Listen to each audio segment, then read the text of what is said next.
Europe only has one TNT manufacturer today. The price we pay if we don't do it is going to be even higher. None of them will be solved in a state of war.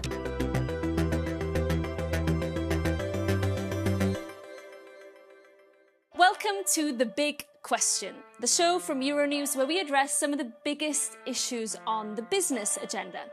My guest on today's program is Joachim Sjöblom, the CEO and co-founder of Sweden Ballistics, a new Swedish manufacturer of explosives. Joachim, thank you so much for joining us. Thank you for having me. First, your company is planning to set up a manufacturing plant for the explosive TNT in Sweden.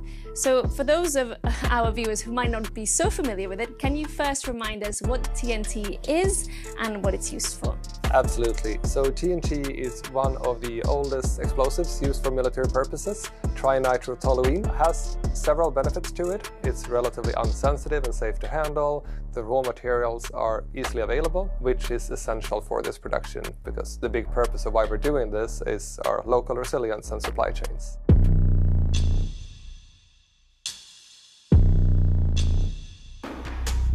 Now we know that explosives, including TNT, are in shortage in Europe. Europe essentially is not producing enough. What role can Sweden Ballistics play in plugging that production gap in Europe, do you think? So the numbers that are easy to refer to is a public study that was presented by a British research institute back in March 2025. And they stated that Russia can make available 5 million artillery shells per annum. 3.5 is newly produced and roughly 1.5 is from either stockpiles or donations from the Russian allies. The same article presented that the European production capacity, including the UK but excluding the US, is 720,000 shells. So you have a 6x difference on Russian capacity versus European capacity. And the whole NATO philosophy of deterrence is to make sure that both parties have somewhat equal strength to prevent the other from attacking the other. And well, time will tell if this delta continues growing, the risk of a conflict will increase unless we can be on par. Give us a sense right now of how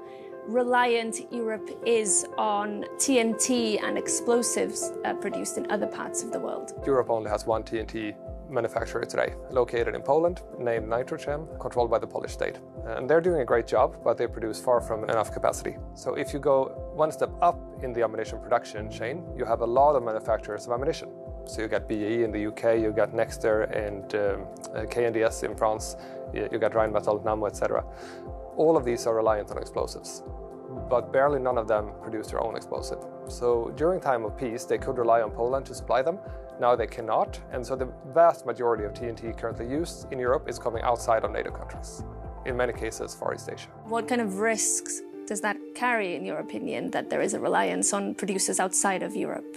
Countless. So only if we go back to the COVID pandemic, we saw that the UK was producing vaccine, but they were applying an export ban to it. If something would happen in Poland, I am very certain there would be an export ban on TNT. Same goes for the Asian country that is currently exporting. If there will be a conflict, well, in their proximity, there will be an export ban to it. On top of that, in order to transport explosives from Asia, you need to go around the Horn of Africa because the Suez Channel is closed due to the conflict in Yemen and the boats being attacked. So the lead time is more than 2 months if the ship even reaches your port. On top of that, you have the political risk and you have uncertain agendas from the countries that you're buying from. And you specifically, you're, I understand, hoping to be at full production capacity by around 2027. Give us a sense of what your production capacity could be as Sweden Ballistics and how much of a role you can play in kind of ramping up the amount of explosives that Europe actually produces. So our environmental permit is for 4,500 metric tons. And one artillery shell holds roughly 10 kilograms per shell. So easily calculated, roughly 450,000 shells. It's far from matching the Russian capacity. We would need 10 of these manufacturing plants to be on par with 5 million shells coming out of Russia, but it's a major contribution. Now, we know that there's a big push in Europe right now to ramp up investment in defense. We have the Rearm Europe plan, which could release as much as 800 billion euros by 2030. How do you see Sweden Ballistics contributing to this plan? And are you confident that all of these will work and can actually undo decades of underinvestment in this sector? Well, ready is very hard to define because nobody knows what the world will look like 5 years from now. In terms of the safe funding, it already has a requirement that 65% of the cost of components should be manufactured within Europe. In order to have EU manufactured components, we play a part in that puzzle. The industry is asked to take huge commercial and financial risk to ramp up production, while the actual procurement orders from the armed forces and the member states are not coming in as fast. So I think the risk profile is suboptimal right now. The industry needs to carry a lot of risk, which is a benefit as a new player in the industry because we don't have the same shareholders to cater for, and we don't have the same stock price that we consider on a quarterly basis. My job here is to make sure that we prevent a future conflict, and making short-term profit is not high on my agenda.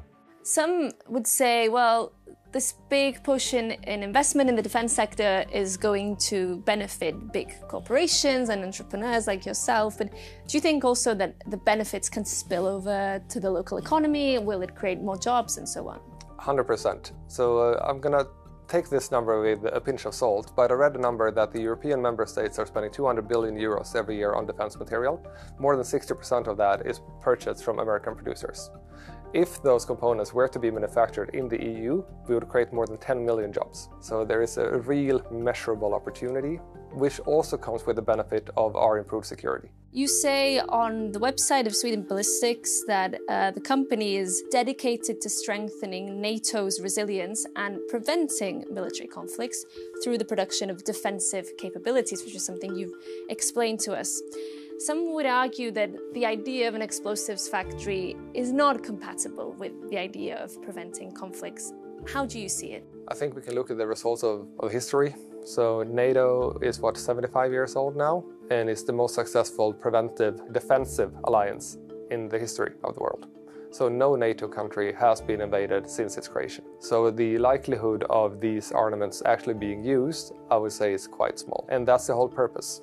So the risk of going into a conflict is higher if you have a difference in the production capacity with your aggressor. Another reason why I'm doing this is if you look at the global crises, environment, climate, starvation, none of them will be solved in a state of war. So the fundamentals to addressing climate is to make sure there is no war. Because if there is a war, there will be no resources allocated to solve the big problems. So I see this kind of a step zero.